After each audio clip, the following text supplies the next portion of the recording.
I never thought I'd find myself in a situation like this. I always imagined that my marriage to Sarah would be one of those Hollywood happy ever afters.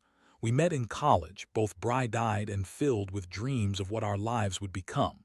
She was ambitious, driven, the kind of woman who could light up a room with her smile. I was drawn to her instantly. We married 3 years later, and for the first few years it felt perfect. But recently, things started to shift. Sarah became distant. Our Sunday brunches turned into her needing to catch up with friends, and I was left alone with my pancakes. At first, I chalked it up to her busy work schedule. She had landed a job at a marketing firm that had her working long hours. I wanted to be supportive, so I did my best not to rock the boat. I figured she'd find her way back to me once things settled down. But you know how it goes. When something's off, you can just feel it in the air. I noticed her phone was always face down, a simple gesture but one that raised my eyebrows. She started getting more calls and texts at odd hours, and she always seemed to have meetings that took her out late. I tried to tell myself not to jump to conclusions, but I couldn't shake the feeling that something was fishy. Then one Friday night, after a long week at work, I decided to surprise her. I went to her favorite restaurant to pick up dinner.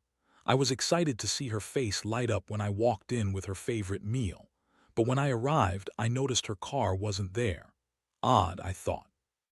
Maybe she decided to go out with her friends after all. I didn't think much of it until I caught sight of her. There she was, sitting at a booth in the back corner, laughing and leaning into someone. I squinted, trying to make out who it was, and then my stomach dropped. It was Kyle, that reality TV star from a show I didn't even watch. He was obnoxious on TV, and I never understood why women found him appealing. But here was Sarah, fawning over him like a lovesick teenager. I felt anger flare up in my chest. I wanted to confront her right then and there, but I took a step back, heart pounding, and decided to watch instead. I saw them sharing fries, whispering and leaning in closer. It felt like a punch in the gut. I wanted to scream, to drag her out of there, but I didn't want to make a scene. Instead, I slipped out, my mind racing. On the way home, I kept repeating the phrase "cheating bitch" in my head. A million emotions swirled within me: disbelief, anger, and profound sadness. How could she do this to me? After everything we built together, I felt like a fool for trusting her, for believing in our fairy tale. That night I barely slept. I replayed the scene over and over, trying to convince myself it was just a misunderstanding. Maybe they were just friends, I thought desperately, but deep down I knew. I felt betrayed, and the ache was unbearable. I needed to confront her, but I also knew I had to be strategic. The next day I was consumed by a mix of emotions.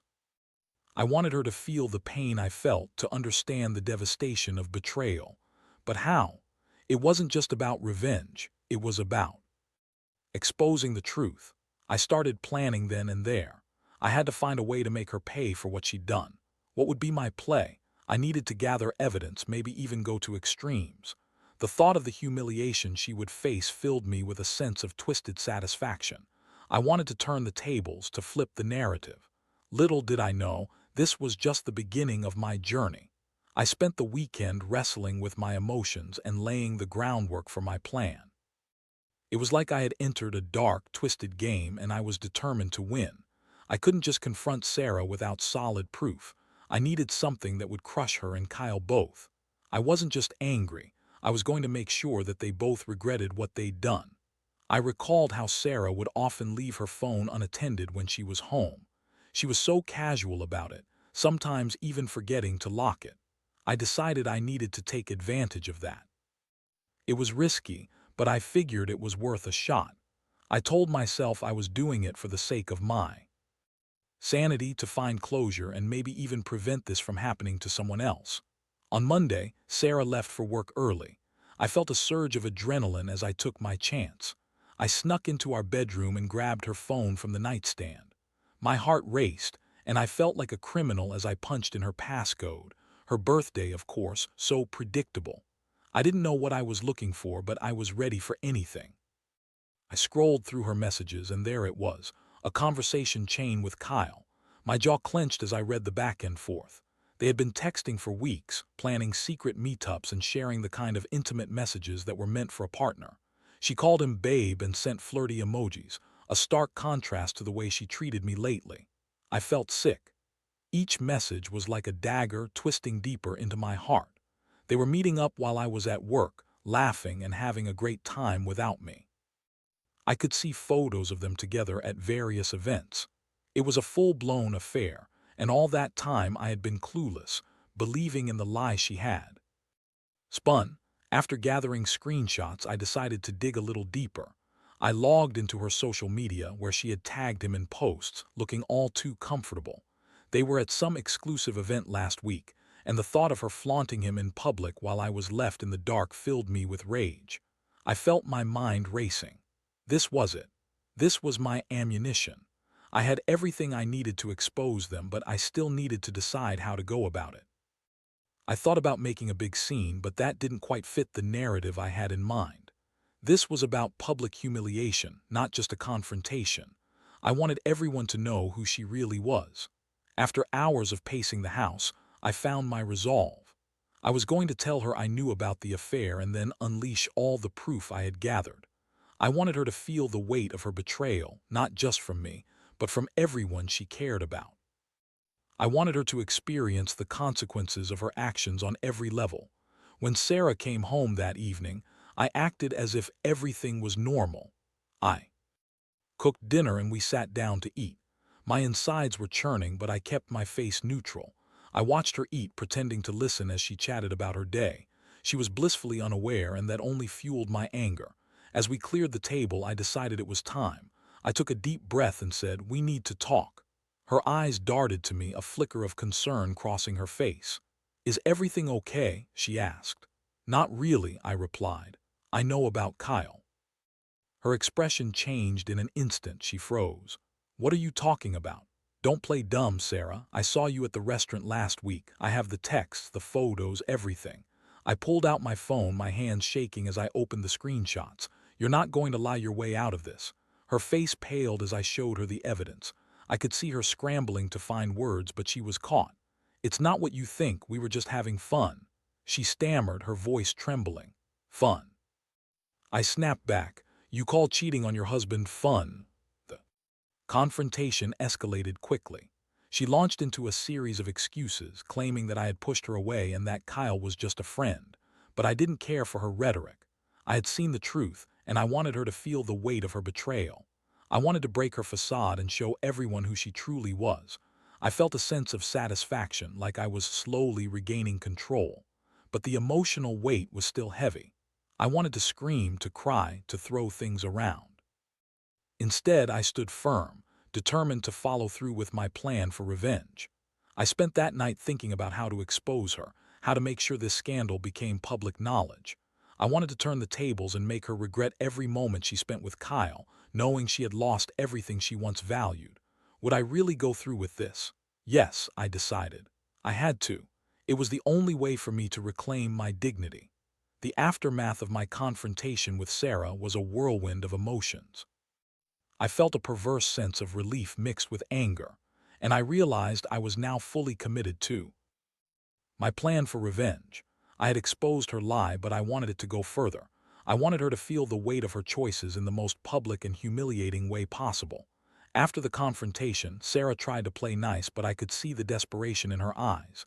She was spinning her web of excuses, claiming that she was confused and that she didn't mean to hurt me. "I love you, Josh," she pleaded. "I just got caught up in the moment." Each excuse felt like a slap in the face. I couldn't believe I ever thought of her as the perfect wife. The woman I loved had turned into someone I barely recognized. I felt rage bubbling inside me, pushing me to take action. I began to formulate a plan that revolved around social media. Sarah had a decent following on Instagram. People loved her influencer lifestyle, and she often posted pictures of us together.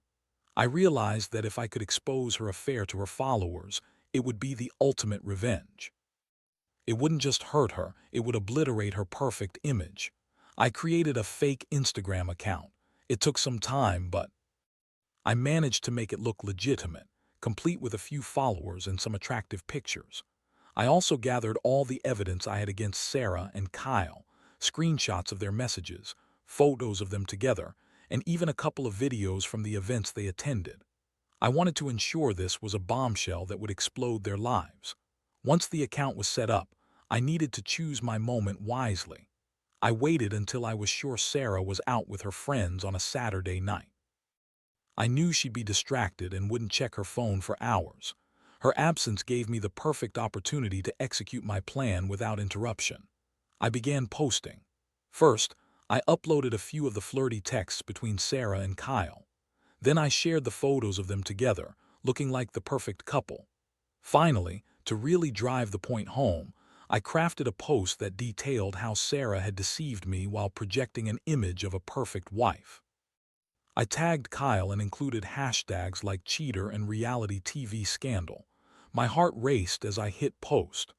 I felt a mix of exhilaration and dread, like I was standing on the edge of a cliff. I wanted to scream out of victory and anxiety simultaneously. Would she find out before I had a chance to enjoy the fallout? Within minutes, my phone started buzzing. Notifications flooded in as people began to engage with the posts. I watched in real time as Sarah's followers, people who had admired her life and relationship, began to comment. Some were shocked, while others were outright furious.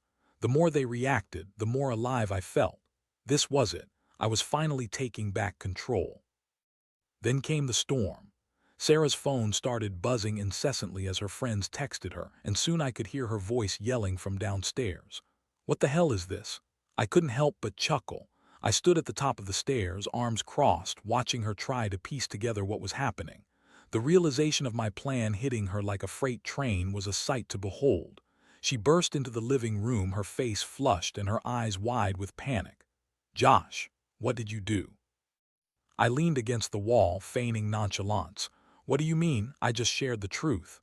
Her face twisted in anger and she started shouting about how I had ruined her life. "You're going to regret this," she screamed. "You've ruined everything." It felt good to see her unravel. It was a poetic twist to the betrayal. She had built a perfect life on lies, and now the truth was coming to light. I continued to watch the chaos unfold, savoring every moment. Friends started messaging her, and some even started unfollowing her as the gravity of the scandal sank in. I could only imagine what it must have been like for her to see her perfectly curated life crumbling before her eyes. That night, the notifications kept pouring in, and I knew I had struck a nerve. I felt a mix of satisfaction and sadness. I was devastated, but seeing her get a taste of her own medicine brought me a sense of clarity. This was not just about revenge. It was about taking back my dignity and reclaiming my narrative.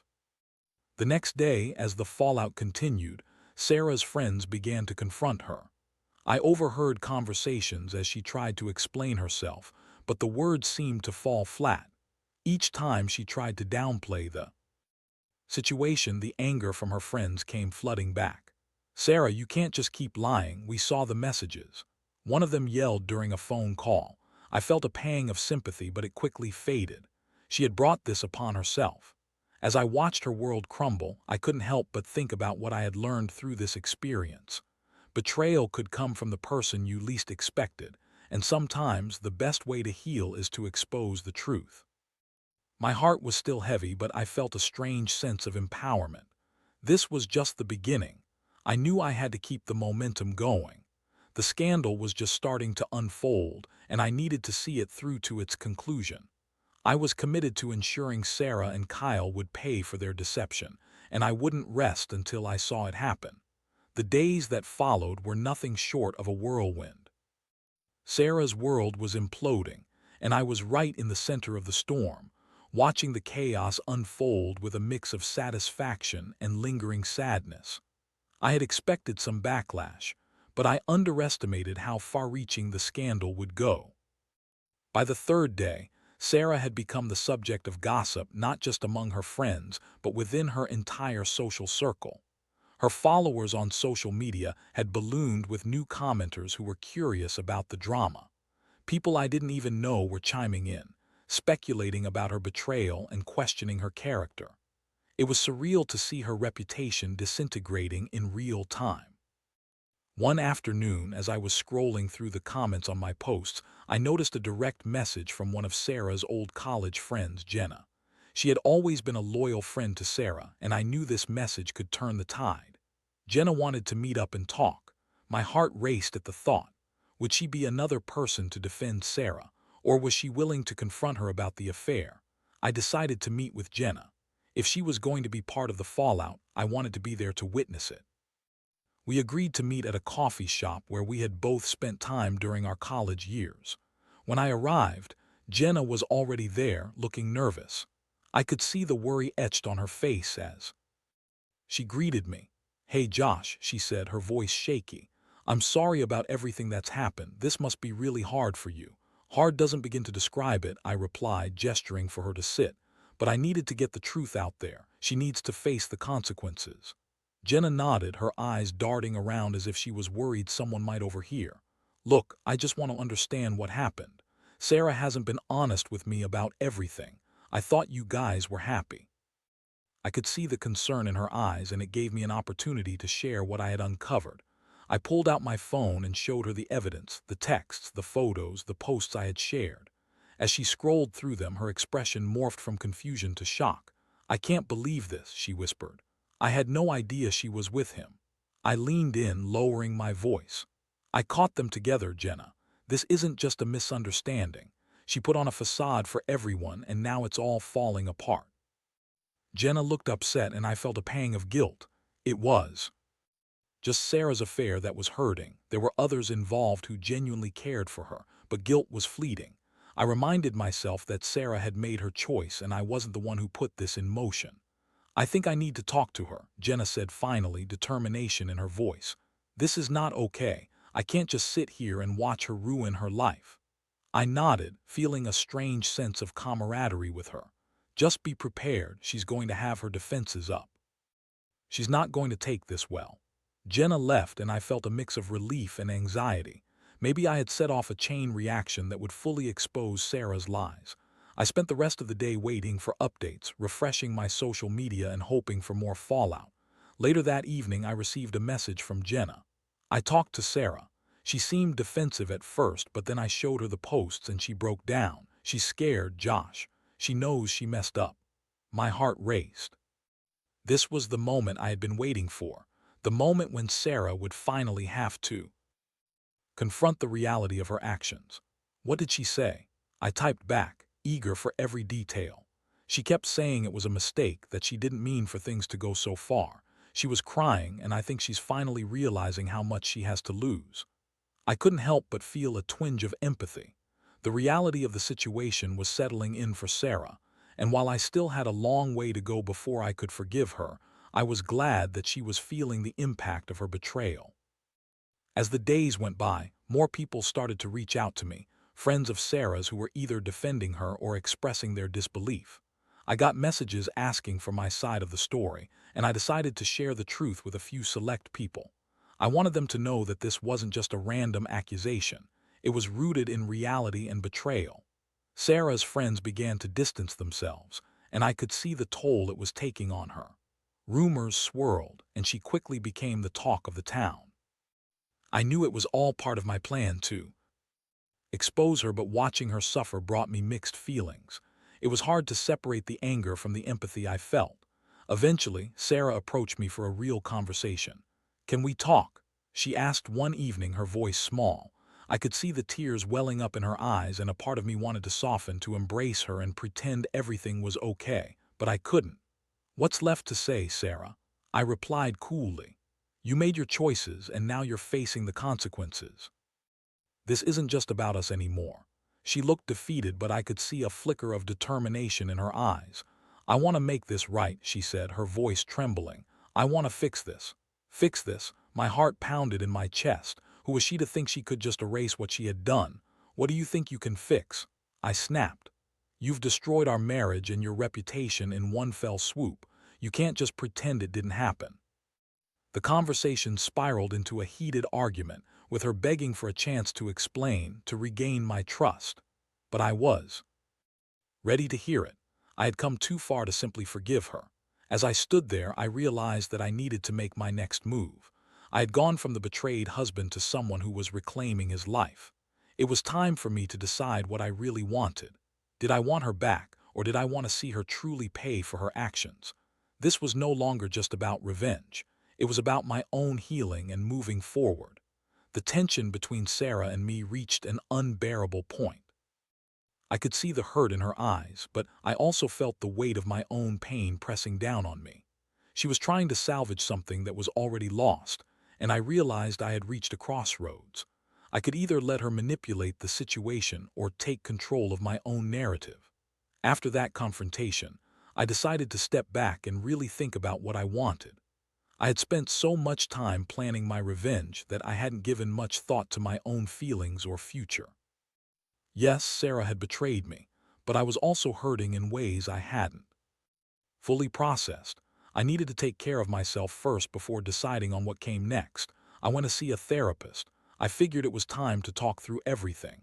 When I explained my situation, she listened intently, nodding as I recounted the events of the past few weeks. "You've been through a lot," she said. "It's understandable that you'd feel a mix of anger, sadness, and even a desire for revenge. But what do you ultimately want for yourself?" That question hit me hard. Did I want to reconcile with Sarah? Did I want to see her suffer? Or was this journey about something greater, about rediscovering who I was outside of my relationship with her? After several sessions, I realized I didn't want revenge for the sake of revenge anymore. I wanted to heal. Sure, I wanted Sarah to acknowledge what she did, but I also needed to let go of the anger I had held onto for so long. I didn't want to be a vengeful husband. I wanted to be a stronger version of myself. With that newfound clarity, I made a decision. I would meet with Sarah one last time, but this time, it wouldn't be about accusations or anger. It would be about closure. I wanted to tell her that I was done with the toxic cycle and that it was time for both of us to move on. When I called her, she agreed to meet. I chose a neutral location, a park we used to stroll through when things were good between us. It felt bittersweet, bringing back memories I had tried to bury. As we sat down on a bench, the tension was palpable. She looked nervous, twirling her hair as if searching for the right words. "Josh, I've been thinking a lot," she began. "About us, about everything." I took a deep breath, ready to lay it all out. "Sarah, I don't think we can go back to what we had. You made choices that hurt me deeply, and while I've taken some satisfaction in exposing your affair, I know that's not the person I want to be." Her face fell, and I could see the realization dawning on her. "I know I messed up," she replied, her voice choked with emotion. "But I want to fix this. I miss us." "Missing us isn't enough," I said firmly. "You've shattered something that can't be repaired. I need to focus on my own life now, and I think you need to do the same. We both need to find out who we are without each other." It was hard to see her cry, but it was necessary. I watched as the tears streamed down her face, and I felt something shift inside me. I didn't want to gloat or inflict more pain. I just wanted to be free of the burden she had placed on my heart. "Maybe someday we can be friends," I continued, "but right now we need time apart. I need to heal, and you need to reflect on the choices you've made." She nodded, wiping her tears. "I understand," she said, her voice barely above a whisper. "I'm so sorry for everything, Josh. I really messed up." "I know," I replied softly, "and I hope you take this time to figure things out for yourself. I truly wish you the best." With that, I stood up and walked away. I felt a weight lift off my shoulders as I left her there, still sitting on the bench. It was a moment of pure release. In the days that followed, I focused on myself. I started exercising, delving into my hobbies that had taken a backseat during our marriage, and spending time with friends who had supported me throughout the fallout. I even decided to take a weekend trip to visit my sister in another state. I needed a change of scenery to clear my mind. As I explored a new city, I felt lighter and more optimistic. I realized that while my marriage had ended in heartbreak, it also opened doors for me to rediscover who I was. I didn't need to dwell on the past anymore. I had the power to shape my future. Meanwhile, Sarah was still reeling from the aftermath of everything. I had cut off all contact, and though I occasionally saw her posts online, I made a conscious effort not to engage. I wanted her to learn from this experience, to truly feel the consequences of her actions. Weeks turned into months, and while there were moments of sadness, I learned that healing wasn't linear. I found myself reflecting on what I had learned from the experience. Betrayal could be gut-wrenching, but it also served as a powerful catalyst for change. I had taken control of my narrative, and now I was ready to embrace whatever came next. The emotional roller coaster had transformed into a journey of self-discovery, and I felt grateful for that. I was ready to move on, and I hoped that Sarah would eventually find her own path to redemption. As I sat in my sister's backyard one sunny afternoon, sipping lemonade and laughing, I realized just how far I had come. Life was still unpredictable, but that was okay. I was on my way to becoming the best version of myself, and nothing could take that away. As the weeks rolled into months, I found comfort in my newfound independence.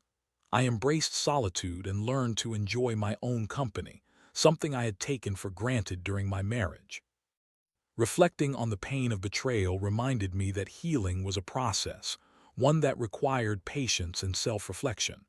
I reconnected with old friends, and for the first time in a long while, I felt a genuine sense of happiness. I explored hobbies I had neglected, like playing the guitar and hiking, and even picked up a few new interests, like joining a local book club. Each new experience was a step toward redefining who I was outside of my relationship with Sarah. Amidst all this, I hadn't completely blocked her out of my life. Social media had a way of keeping tabs on people, and I couldn't help but check in occasionally. I noticed she was trying to rebuild her image, posting motivational quotes about self-discovery and branding herself as a survivor of her own mistakes. Part of me felt a sense of satisfaction seeing her attempt to overcome her circumstances, but I also sensed a certain disingenuousness in her posts. It felt like she was more interested in salvaging her reputation than genuinely reflecting on her actions. I remembered the pain she had caused me, and while I had moved on, I couldn't ignore how much she seemed to be leaning into her redemption arc. It was a little hard to swallow, given how she had hurt me, but I recognized that her journey was hers alone. I had no control over her choices, just as she had taken away my control over our marriage.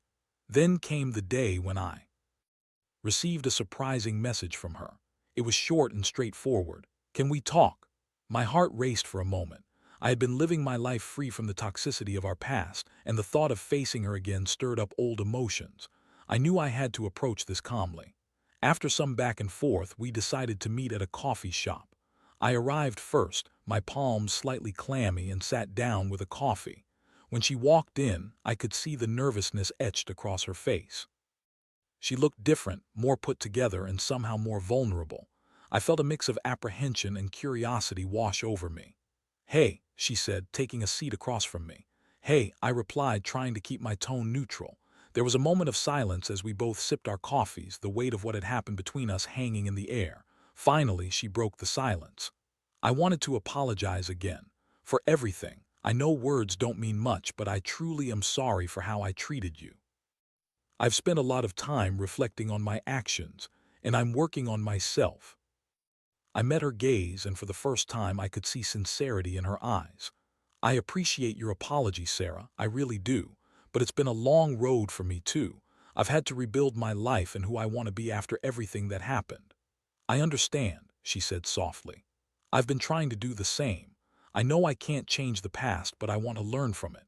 I realize now how much I took for granted and how my choices affected you and everyone else around me." I nodded, feeling a sense of closure starting to wash over me. "It's good to hear you're taking the time to reflect. I think it's important for both of us to move forward in our own ways. This experience has taught me a lot about trust, love, and self-worth." She smiled sadly, and I could see a flicker of hope in her eyes. "I hope one day we can find a way to be friends again. I don't want to erase what we had. I just want to acknowledge what went wrong and learn from it." "Maybe," I said cautiously. "But right now, I think we both need space to grow. I wish you the best, Sarah, I really do." With that, we wrapped up our conversation, and I felt surprisingly light as I walked away. I had faced my fears, confronted my past, and come to terms with everything that had happened. I realized that this chapter in my life was coming to an end, and it was time to fully embrace the future. In the months that followed, I focused on my own healing and happiness. I surrounded myself with supportive friends and continued to explore new passions. I even started dating again, taking my time to find someone who could appreciate me for who I was.